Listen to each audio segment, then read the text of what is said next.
Hello all, welcome to the channel. Today's topic is about acids, bases and salts. This chapter or this topic will be in various classes like 7th and 8th also, but we are going to discuss about the grade 10 acids, bases and salts of NCERT, which comes under chapter 2 of chemistry and chapter 3 of physical science. So let us begin. So what are acids and bases and salts? Acids are sour in taste, bases are bitter in taste, salts are obviously salty in taste. Acids cause burning sensation when we touch them, and bases also are corrosive in nature. We feel slight corrosive nature to our hand when we touch directly the bases, but they are soapy to touch. We feel slippery when we touch it. And salts are crystalline, which are solids of various colors, mostly white color. So to identify these acids, bases and salts, mainly acids and bases, we have few indicators. What are these indicators? Indicators are also either acidic or basic. So whenever acidic substance comes in contact with the acid indicator, it does not show any effect. But when the acidic substance comes in contact with the basic indicator, then it will change its color and we can identify the substance as acidic. So indicators are used to identify whether a given substance is an acidic substance or basic substance and find out its nature.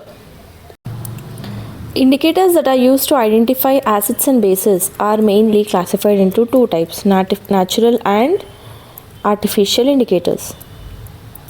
Natural indicators are basically the plant extracts like turmeric powder or cabbage leaf extract or flower color extract, etc. All these act as natural indicators. And artificial indicators are mainly methyl orange indicator and phenolphthalein indicator.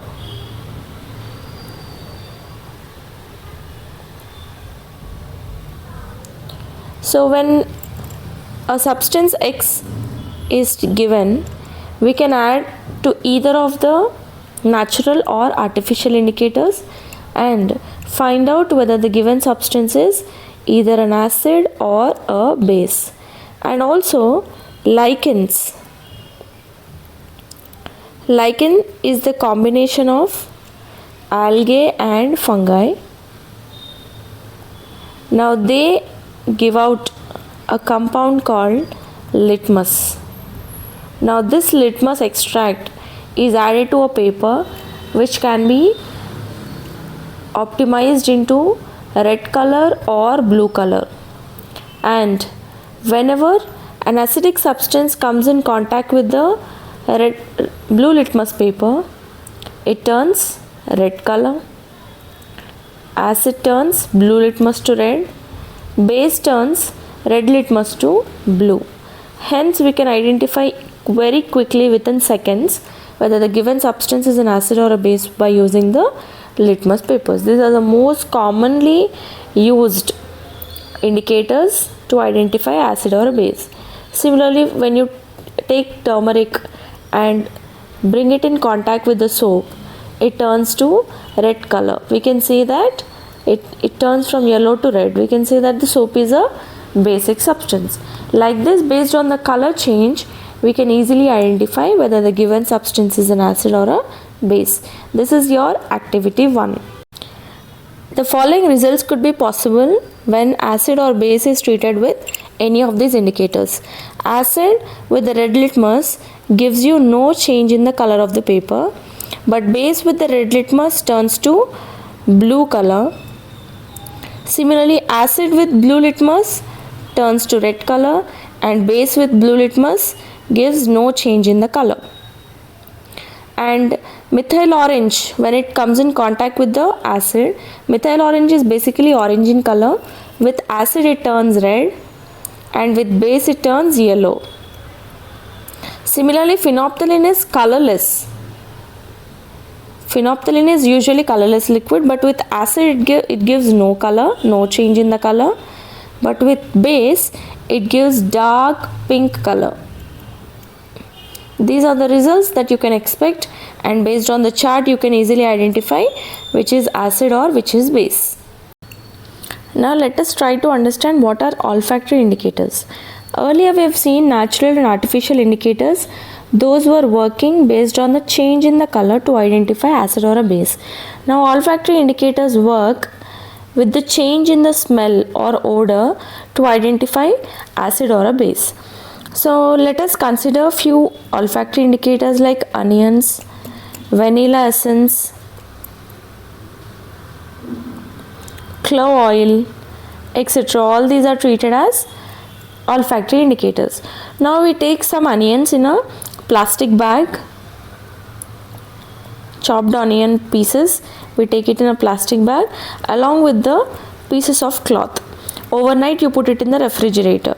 Then the next day we collect these pieces of cloth separately and treat them with one with dilute HCl, that is acid, and the other with dilute NaOH, that is the base. Now we see which one, after washing with water, we see which one retains the color and which one will not. We observe the smell of NaOH is lost, but the smell of dilute HCl remains. With this, what we can understand, onions being acidic, they are not reacting with acid. Onions being acidic, they are reacting with dilute NaOH and neutralizing it, so its smell is lost. This way we can identify which substance is an acid or a base. Similarly, vanilla essence is acidic in nature, so it does not react with any acid. Clove oil is also acidic, so it doesn't react with any acid. So this way olfactory indicators help in identifying the given substance as acid or a base. So next activity is about the reaction of acids and bases with metals. How acid and base is going to react with metals, let us see. So here we take the first reaction of acid with metals. For example, here we take zinc as a metal and dilute HCl as the acid. So we take a test tube in which we take small amount of acid and fit the mouth of the test tube with a rubber cock, and through the hole we add some pieces of zinc granules. Then this is connected to a stand so that it won't fall and it won't be tough for carrying. So now this is connected to another beaker which has soap water. So as soon as the zinc granules are added to the dilute HCl, we observe some effervescences are released. Effervescences in the sense, whenever you see immediate reaction, we see some small fumes kind of texture on the inside the test tube. So those are called effervescences. We see the gases evolving inside the test tube. Slowly that gas particles will move through this small tube and pass into the soap water. Whenever the gas particles comes in contact with the liquid surface, they turn into bubbles. So those bubbles will come out in the form of gases. After they reach the surface, they turn again into gas particles. Now we need to bring a burning matchstick near the mouth of the beaker to test what gas is released in the reaction, in the activity. So we see immediately the matchstick puts off with a pop sound. Matchstick puts off with a pop sound. This proves that the gas that is released is a hydrogen gas, which is a non-supporter of combustion. This is your soap solution. And we observe the beaker becoming hot because this is an exothermic reaction. What is happening here? Acid is reacting with the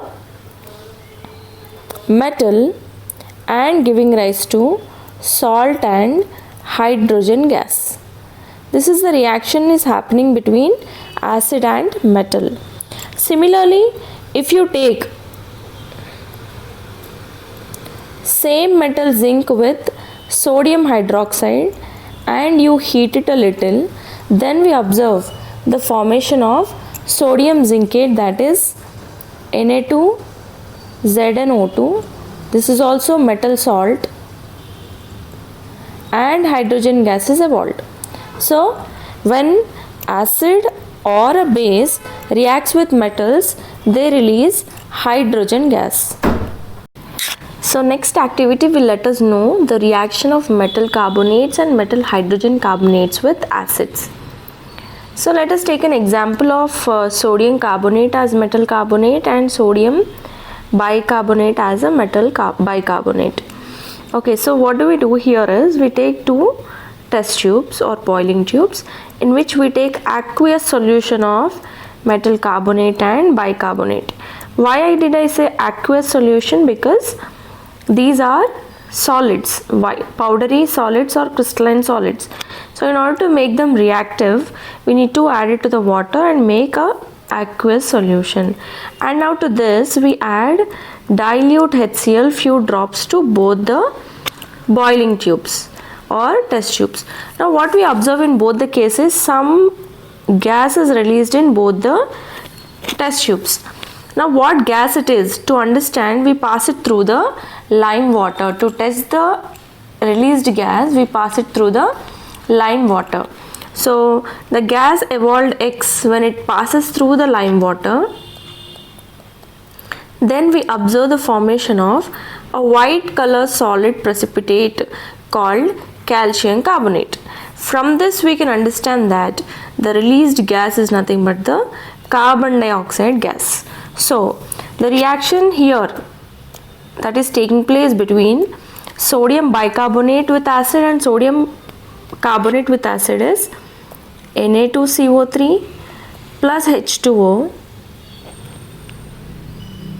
plus H2O is aqueous solution, plus HCl gives rise to NaCl plus H2O plus CO2 gas. Similarly, with bicarbonate, NaHCO3 plus HCl gives rise to NaCl plus H2O plus CO2.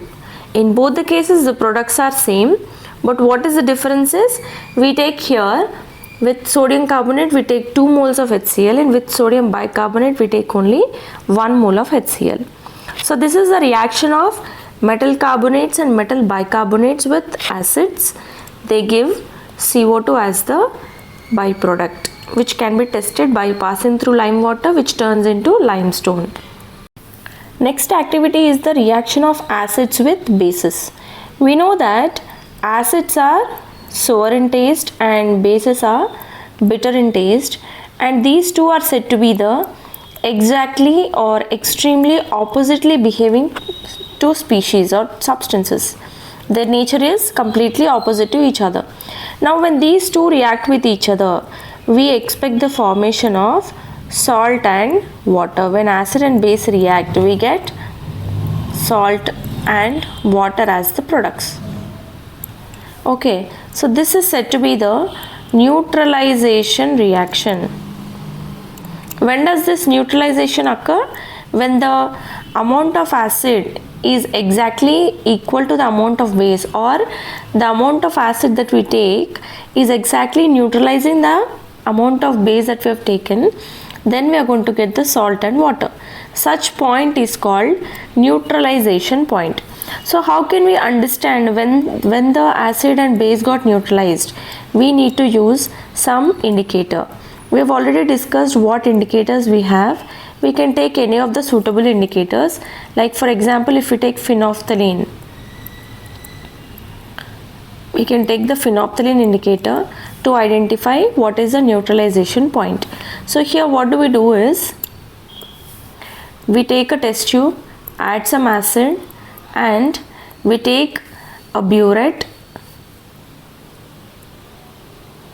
We take a burette and drop the base slowly into the test tube, or we can take a conical flask as well, and slowly we add base to the acid. And since acid and base both are colorless, without any color, we cannot identify what is the neutralization point exactly. So for which what we do is we add some amount of phenolphthalein indicator to this. So slowly, as the complete acid gets neutralized by the base, when the extra one drop of base adds to the mixture, then we can immediately see the pink color appearing in the solution. Slowly we can see the pink color, and within 1 or 2 drops we can see the whole liquid turning into pink color. By this color change we can easily identify that the acid got neutralized by the base and we got salt and water in the mixture. Such reactions are called neutralization reactions. The next activity is the reaction of metal oxides with acid and non-metal oxides with base. We know that metals are basic in nature and non-metals are acidic in nature. Similarly, all the compounds that metals forms are also basic, and all the compounds that non-metals forms are acidic in nature. So to prove that, we have taken here copper oxide, that is metal oxide, and HCl. On reacting, these two are going to give rise to copper chloride and H2O. We haven't balanced the reaction, but understand the reaction. So this is a metal oxide and this is an acid. Here we are getting salt and water. So how can you identify that the salt has been formed in the reaction? The color of copper oxide is turning to green color. Copper oxide is basically black in color, it turns to green color due to the formation of copper chloride salt. Similarly, if you take any non-metal oxide, any non-metal, when metal oxide reacted with the base, it also forms salt and water. So this way we can understand that the nature of metal oxides is basic and non-metal oxides is acidic. So indirectly, these two types of reactions also are considered to be the neutralization reactions, similar to acid reacting with base, giving rise to salt and water. Now let us perform an activity or a simple experiment to understand what is common in all the acids and bases. For this, what we need is we need a beaker.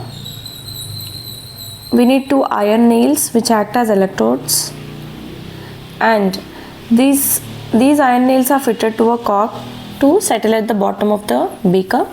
Then these 2 iron nails are connected to a wire, and those are connected to a battery, which in turn connected to a electric bulb. Now what we do is, in the beaker we take different solutions like glucose, alcohol, we take hydrochloric acid, we take sulfuric acid, etc., nitric acid, etc. So what we observe is, in case of glucose and alcohol, we don't see the bulb glowing. Bulb does not glow. Whereas in case of HCl and H2SO4, bulb glows. This is because of the presence of ions in it. What ions we can see? In case of HCl, we observe H plus and Cl minus. In case of H2SO4, we see H plus and SO4 2 minus ions. So these are the cations and these are the anions. In case of acids, cations are H plus ions and they gain electrons and release hydrogen gas when reacted with other substances. And the anions are chloride and sulfate. So these cations and anions, they carry charge and conduct electricity, which helps the bulb to glow. Whereas glucose and alcohol lack the presence of ions in them, and this alcohol depends upon the functional group. Similarly, we can conduct this experiment with bases like sodium hydroxide, ammonium hydroxide, etc., and find out which ions are responsible for the bulb to glow and which bases do not show any glow in the bulb. So basically, acids have H plus ions in common and bases have OH minus ions in common with them. The next activity is to tell us about the behavior of acid and base when added to the water. So let us understand this with an example or activity.